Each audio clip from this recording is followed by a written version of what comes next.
Hello everyone. Beta, in the previous video we have done the summary of chapter number 2. हमने जो previous video है उसमें chapter 2 की summary की है and also we have done line to line explanation of this chapter. तो हमने line to line explanation भी की है. Now today we are going to do a glossary plus a question answers. आज हम किसके बारे में करेंगे? आज हम glossary करेंगे अपनी और इसके साथ साथ हम अपने question answers भी explain करेंगे. ठीक है, तो जो आपकी सप्लीमेंट्री बुक है अ पैक्ट विद सन, उसके क्वेश्चन आंसर्स आज हम करते हैं चैप्टर 2 के. क्लियर? अब बेटा देखो, जो फर्स्ट वर्ड है आपका वो है क्रेडल. क्या वर्ड है आपका? क्रेडल. और क्रेडल का मीनिंग क्या होता है? अ बेबीज बेड, यानी एक बच्चे का बेड, जिसको हम क्या कहते हैं? क्रेडल. जैसे कि आपका झूला, पालना पालना होता है ना छोटे बच्चों के लिए, तो उसको हम क्या कहते हैं? क्रेडल कहते हैं. Next word is alternately. Alternately का मतलब क्या होता है? जब दो चीज़ें एक के बाद एक होती हैं, कोई भी दो actions which are repeated one after other, तो उनको हम क्या कहेंगे? ऑल्टरनेटली. तो आप क्या बोलोगे? With two things continuously following each other, यानी दो चीज़ें जो एक दूसरे को कॉन्टिन्यूअली फॉलो कर रही हैं. जैसे कि जब आपने चैप्टर रीड किया था उसमें आपने जब रीड किया था तो आपने वहाँ पे देखा था कि एक लाइन यूज़ की गई थी कि the child was sleeping and crying alternately, कि जो बच्चा था वो कभी सो रहा था और कभी रो रहा था. तो ये किसके लिए यूज़ हुआ? ऑल्टरनेटली का वर्ड का यूज़ हुआ. ठीक है. Next word is rocked. Rocked का मतलब क्या होता है? किसी को एक जगह से दूसरी जगह, मतलब एक साइड से दूसरी साइड उसको हिलाना, मूव करना. जैसे आप जब क्रेडल को, झूले को हिलाते हो, पालने को हिलाते हो, तो वो मूव करता है ना, कभी एक साइड मूव करता है फिर नेक्स्ट साइड मूव करता है, तो उसे हम क्या कहते हैं? रॉक्ड. तो आप क्या बोलोगे? To move from one side to another. एक तरफ से दूसरी तरफ को मूव करने को हम क्या कहेंगे? Rocked. Next word is frankly. Frankly का मीनिंग क्या होता है? ऑनेस्टली, ईमानदारी से. क्या होता है फ्रेंकली का मीनिंग? ऑनेस्टली, ईमानदारी से. जैसे कि कभी आप कहना चाहें I frankly want to inform you, कि मैं बिल्कुल ईमानदारी से आपको ये बात बताना चाहता हूँ. ठीक है. नेक्स्ट देखते हैं आप. Next word is customary. Customary का मीन्स क्या होता है? हैबिचुअल, यानी जैसी आपकी हैबिट होती है उससे, उसी तरीके से हैबिचुअली आप जो वर्क करते हैं उसको हम क्या कहेंगे? कस्टमरी. ठीक है. तो इसके साथ जैसे कि आपने इसका जो चैप्टर में यूसेज हुआ है वो कब हुआ है? जब अगर आपने चैप्टर ध्यान से देखेंगे एक बार फिर से, तो आपने वहाँ पे रीड किया था कि जब जो फार्मर की वाइफ थी वो मार्केट से वापस आती है, the mongoose ran towards her to welcome her as customary. Customary की तरह, मतलब बिल्कुल अपनी हैबिट के अकॉर्डिंग ही जो मंगूज है वो भाग के जाता है फार्मर की वाइफ का वेलकम करने के लिए. स्क्रीम्ड. स्क्रीम्ड का मतलब येल्ड, चिल्लाना, चीखना. अब जब फार्मर की वाइफ उसको देखती है तो वहाँ पे ये सेंटेंस जो ये वर्ड है ये सेंटेंस में यूज़ हुआ है, जब वो क्या कहती है कि after looking the face and pause of the mongoose the farmer's wife screamed. Farmer की वाइफ क्या करती है? स्क्रीम करती है, येल करती है, चीखती है, चिल्लाती है. Then smeared. स्मियर्ड का मतलब क्या होता है? कोटेड. कोटेड मीन्स भरा हुआ होना, सना हुआ होना. यानी जब उसमें सब बुक में हमारा ये कहाँ पे यूज़ किया गया है? जब ये बताया गया है कि जो मंगूज़ है उसका face and it's pause were smeared with blood. Blood, खून से सने हुए थे. तो स्मियर्ड का मीनिंग क्या हो गया? कोटेड. Next is हिस्टेरिकली.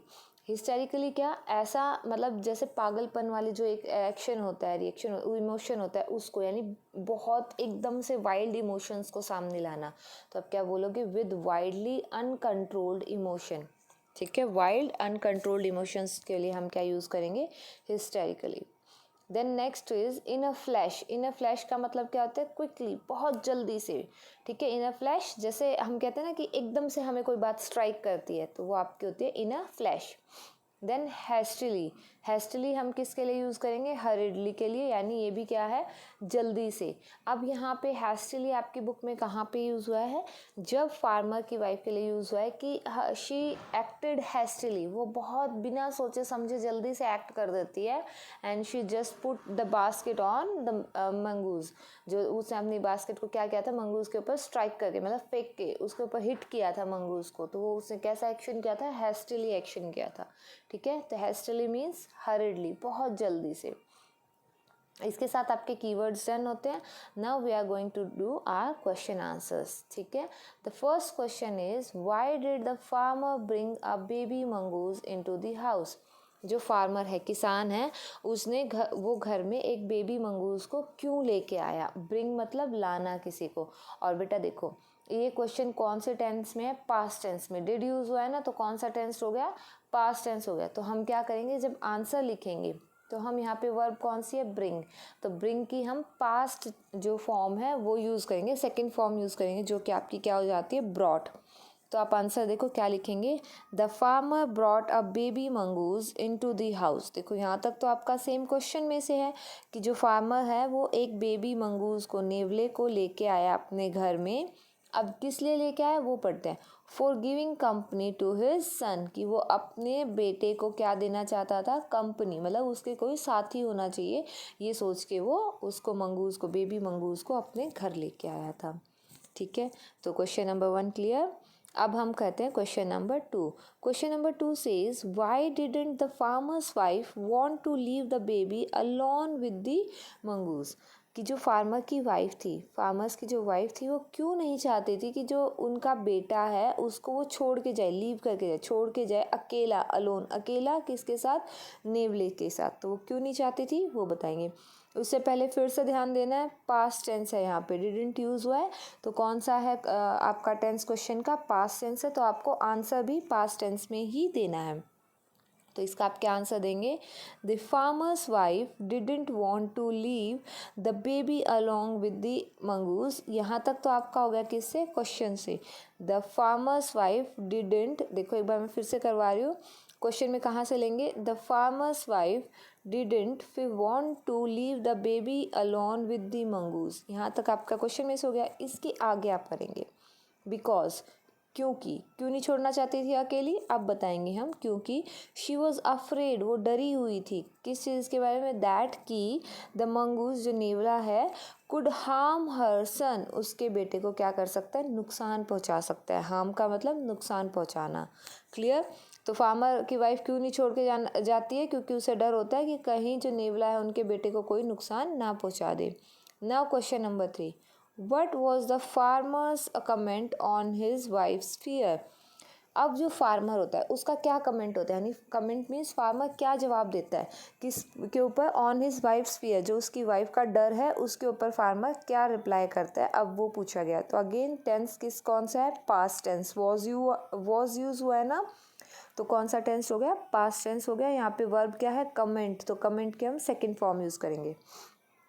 तो बेटा देखो क्वेश्चन में से द फार्मर कमेंटेड दैट, अब फार्मर ने क्या कहा, देखो यहाँ पे किसके कमेंट पूछा गया था, फार्मर का. तो हम वही लिखेंगे ना, the farmer commented that the mongoose was a lovely animal. Farmer ने क्या कमेंट किया कि जो मंगूज है, नेवला है, वो एक बहुत प्यारा एनिमल है, बहुत प्यारा जानवर है. It was as sweet as their own son. अब फार्मर क्या कहता है, ये उतना ही प्यारा है जितना हमारा खुद का बेटा है. क्लियर. यानी फार्मर ने क्या कमेंट किया कि मंगूज बहुत प्यारा जानवर है और ये उतना ही प्यारा जितना कि हमारा बेटा है. और वो क्या कहना चाहता था इससे अपनी वाइफ को कि जो मंगूज है उससे डरने की नीड नहीं है. अब देखो बेटा क्वेश्चन नंबर 4 देखते हैं. Why did the farmer's wife strike the mongoose with her basket.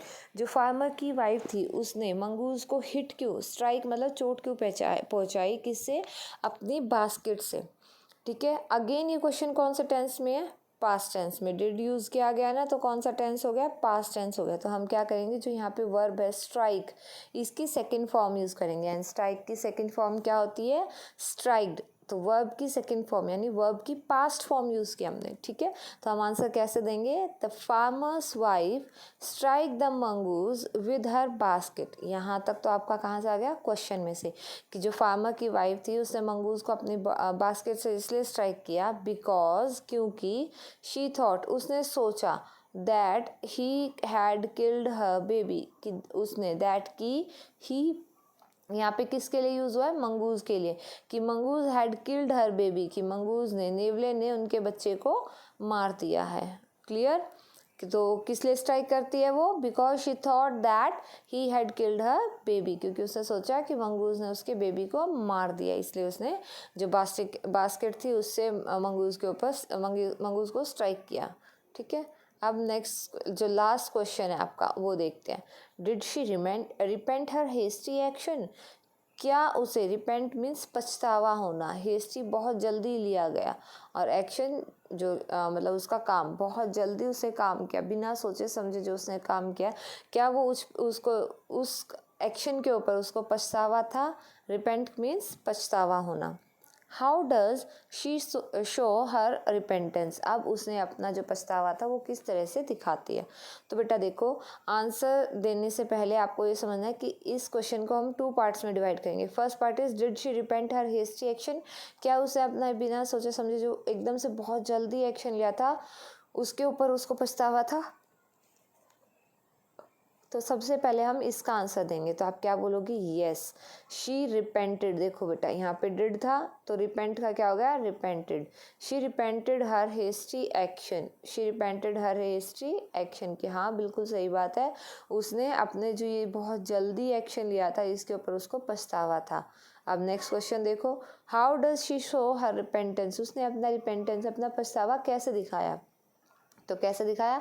She shows her repentance. अब यहाँ तक तो था आपका क्वेश्चन में से कि उसने अपना पछतावा दिखाया बाय क्राइंग एंड सोबिंग, रोते हुए, चिल्लाते हुए और सुबकते हुए, रोते चिल्लाते उसने अपना जो पछतावा है वो दिखाया। अब रोई चिल्लाई कब थी फार्मर की वाइफ?